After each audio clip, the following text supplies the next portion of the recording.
Bueno, Mauro, vamos a hablar de un tema que se trató en tu programa, justamente El Expediente, y que tiene que ver con esta banda que se dedicaba a robar obras de arte.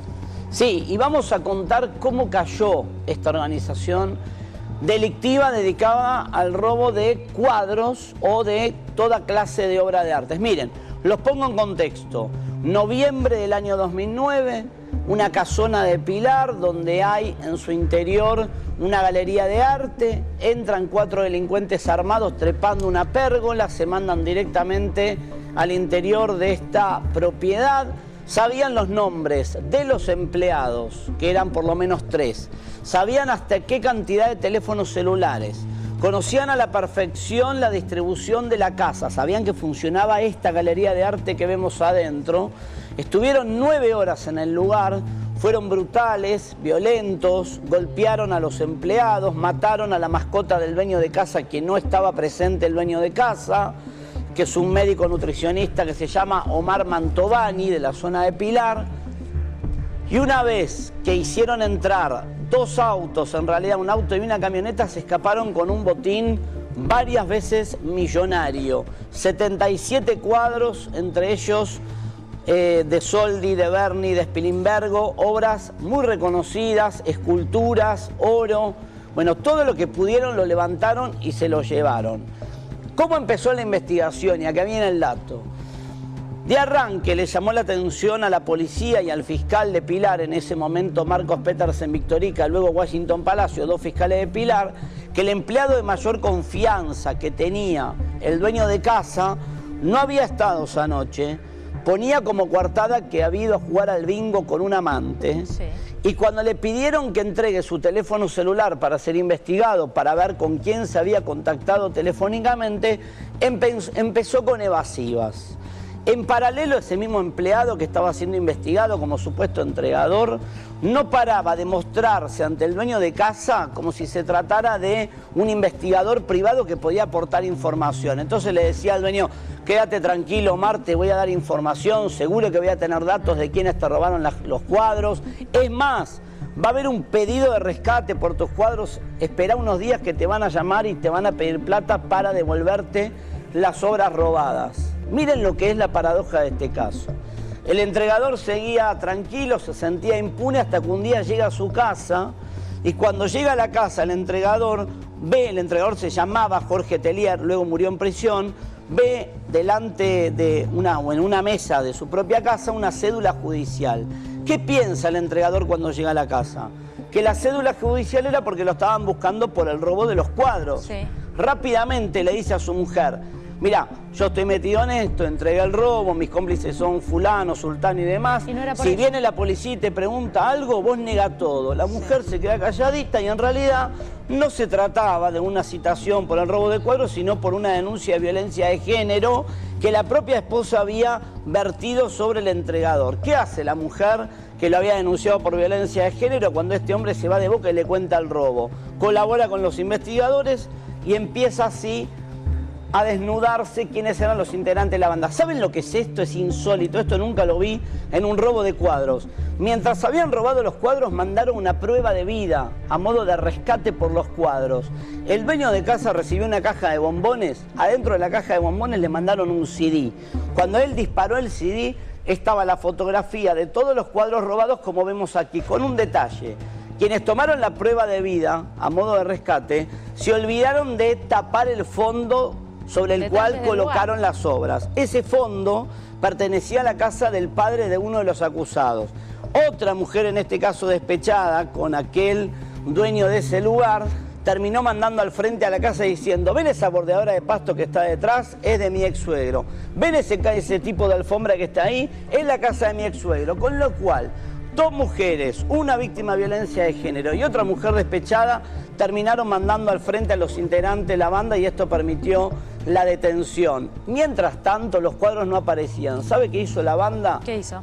Despechada, porque no pudo cobrar un solo centavo de rescate. Todo despechado. ¿Sabe qué hizo la banda porque no pudo cobrar un solo centavo? Tiró los cuadros orinados, tajeados y sin la firma de los autores en un descampado pegado a una casona. De calientes, porque no pudieron obtener un solo centavo, Soldi, Berni, Spilimbergo, 77 obras. Esto que estamos viendo es la recorrida que hicimos por adentro del lugar donde robaron los cuadros. Estamos viendo todo el camino que hicieron los delincuentes metiéndose por el sector de las esculturas y directamente yendo a los 3 pisos donde estaba esta muestra de cuadros. Aclaro, los cuadros para la víctima, para el dueño, tienen valor cultural más allá de lo económico. Y de los 77 cuadros, los chorros no devolvieron 5. Hay 5 cuadros que todavía no aparecen.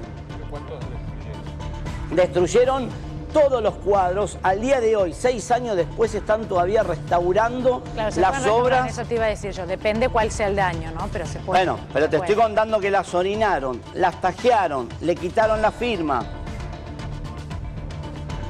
Fueron crueles en extremo. Esto que vemos es como hoy, esta por ejemplo está en restauración todavía. Esta que está acá está en restauración. Por acá entraron, ven este recorrido que hicimos de reconstrucción. Tenían un dominio absoluto de la propiedad.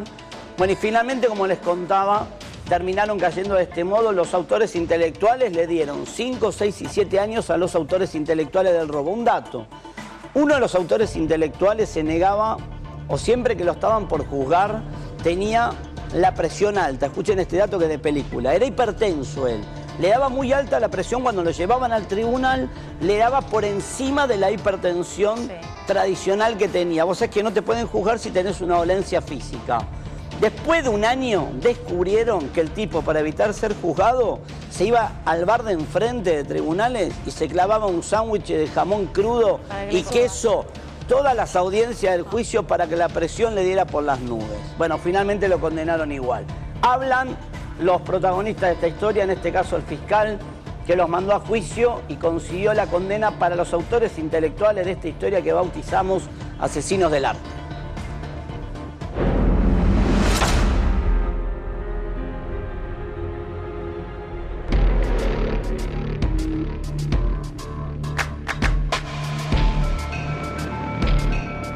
Bueno, doctor, ¿cómo se descubre quiénes fueron los ladrones de este golpe? Bueno, es una tarea que realiza en un principio la subDDI Pilar, trabajando una sospecha inicial porque una persona, un dependiente, un hombre que trabajaba con el damnificado, se negó a entregar su teléfono celular a la investigación, argumentando que la mujer se lo había roto o se lo había perdido. Bueno, esto generó una primera sospecha por esta actitud un poco reticente de este empleado. ¿Este empleado es Jorge o era Jorge Tellier? Tellier, exacto.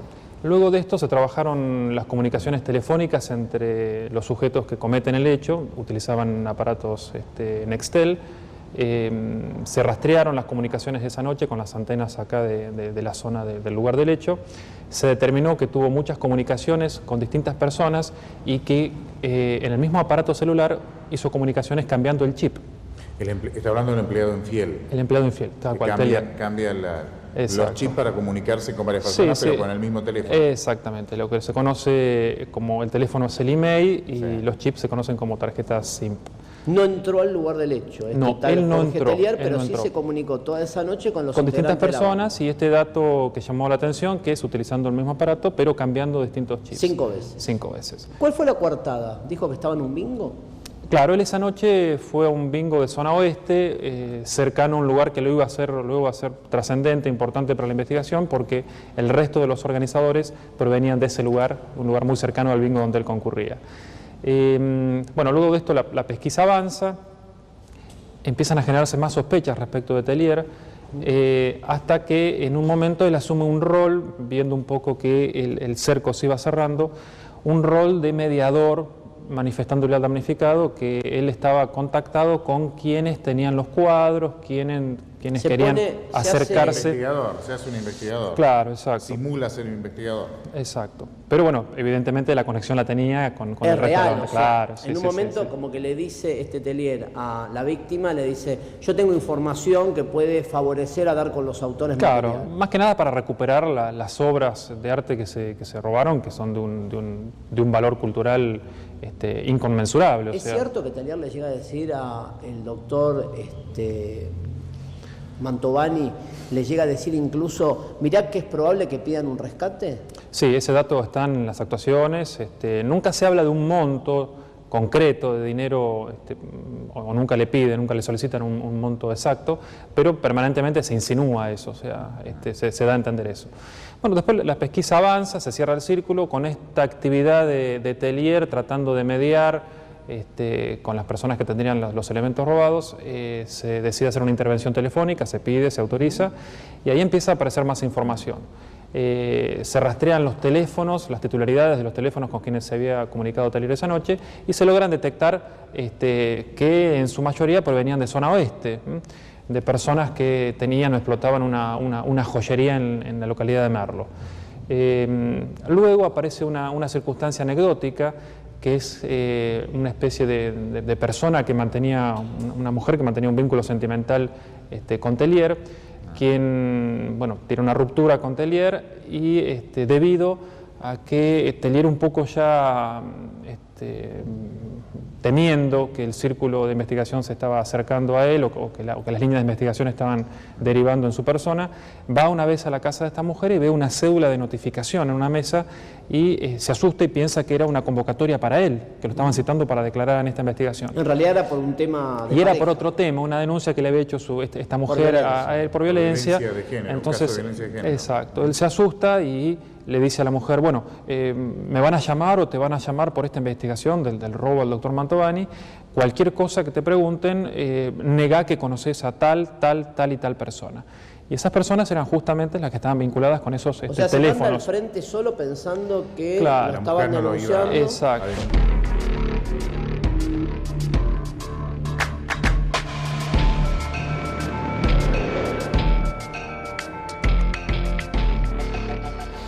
Bueno, hasta acá entonces cómo la investigación de la Fiscalía de Pilar permitió determinar quiénes eran los autores intelectuales de este robo millonario. Insisto, fueron brutales, mataron una mascota, le pegaron a los empleados, se llevaron 77 cuadros, 250 obras de arte en total, porque también robaron esculturas. Estamos hablando de muchísimo, muchísimo en dinero, pero muchísimo sobre todo en valor cultural. Hay una investigación que tuvo 3 puntos salientes. El entregador, que se pone reticente a entregar su celular para ser investigado, que era el empleado de mayor confianza del dueño de casa. El entregador que ve una cédula judicial en su casa cuando llega y piensa que es por el robo y se va de boca y le cuenta a la mujer todo lo que había pasado cuando en realidad lo habían denunciado por violencia de género. Otra mujer que manda al frente a su marido cuando descubre que el fondo sobre el cual se hizo la prueba de vida de los cuadros, prueba de vida como si se tratase de un secuestrado, la fotografía había sido tomada en la casa de su ex suegro. Y como dato saliente, como la perla, si se quiere, más insólita de este juicio, que terminó, insisto, con condenas de 5, 6 y 7 años para los responsables de ser autores intelectuales, la estrategia de uno de los sospechosos de apellido Jara, que como era hipertenso, hasta último minuto intentó zafar del juicio comiéndose sistemáticamente uno de crudo y queso todos los días frente a los tribunales de San Isidro, hasta que por no dejar propina lo vendieron de enfrente y dijeron: acá se está comiendo uno de crudo y queso todos los días, por eso la presión le dio en un momento 22-7, una cosa así contaba el abogado que representó a la víctima. Lo que vemos es cómo ahora están restaurando los cuadros. Hay 5 cuadros que no aparecen, es el valor que esta nota tiene, además de contar la investigación penal. Se le pide a la población que si tienen poder 5 cuadros puntuales que no aparecen, por favor colaboren, se presenten a declarar, aporten el dato al 911. Ninguno de estos cuadros está asegurado, el dueño no lo toma como un tema económico, sino más bien como un tema que afecta al patrimonio cultural. Para destacar, trabajó muy bien la División Patrimonio Cultural de la Policía Federal, la DDI de San Isidro, y los fiscales Washington Palacios y en primera instancia Marcos Petersen Victórica. Estaban tan cebados en el robo que le robaron hasta la vestimenta de un obispo que la víctima conservaba en un sector de la casa que oficia como una pequeña capilla. Se llevaron todo lo que encontraron a su paso, pero a mí me impacta pensar que una vez robadas las obras, como no sabían qué hacer, bueno, de eso te iba a decir, pidieron no es rescate. fácil, claro, es que no es fácil vender todo esto. Y además, esta gente probablemente ni tuviera idea del valor que tienen estas obras, porque no cualquiera lo sabe, no cualquiera lo conoce. No es fácil. Bueno, Bueno, y tal vez, bueno, por venganza, porque saben que después ya al no poder venderlas, por lo menos que no se la devuelvan al robado, ¿no? Yo le pregunté eso. Gente que roba arte. No, ese es el tema. No es gente claro, que se dedica al robo de arte. No tenían... No, y además no tenían a quién dársela. En general los robos de arte, nos contaba una curadora que entrevistamos aquí con Paulo, nos decía que en general son por encargo. Los que mandan a robar obras de arte son coleccionistas, que en realidad los quieren para esconderlos en un sector de su casa y exhibírselo a gente de su entorno. En este caso, robaron las obras y no sabían qué hacer. Sí. Pidieron un rescate como si fuese un secuestrado. Y tampoco es fácil ocultar esto. Veíamos uno que estaba al lado de la bordeadora, al lado del cuadro, en pleno patio. Mirá si tenés la foto, Nico, de nuevo, de cómo fue la prueba de vida. La prueba de vida fue tan rudimentaria que apoyaron los cuadros en el fondo de la casa del suegro de uno de los acusados. Mirá, entonces, ahí está, en el fondo se ve la bordeadora, hicimos un seguimiento, ¿ve? La bordeadora. Sí. Claro, cuando le mostraron la fotografía a la mujer de uno de los acusados, que ya estaba divorciada de uno de los acusados, dijo, esa es la casa de mi ex suegro. Conozco la bordeadora, conozco el piso, conozco la pared. Muy berreta, pero había que meterlos en cana. ¿Sabe qué falta, Ballester? ¿Qué falta? Todavía no dieron con la mano de obra que entró a robar. Dieron con todos los que están sospechados de planificar, crear, datear, organizar, pero falta dar con la mano de obra que se metió a afanar adentro de la propiedad de Omar Mantovani. Y que sacaron desapercibidos todos estos cuadros, que tampoco estaría fácil. 9 horas estuvieron en la casa, fueron brutales. Yo estuve hablando con los empleados que recibieron una paliza feroz por parte de los delincuentes, porque ¿sabe qué hicieron los delincuentes?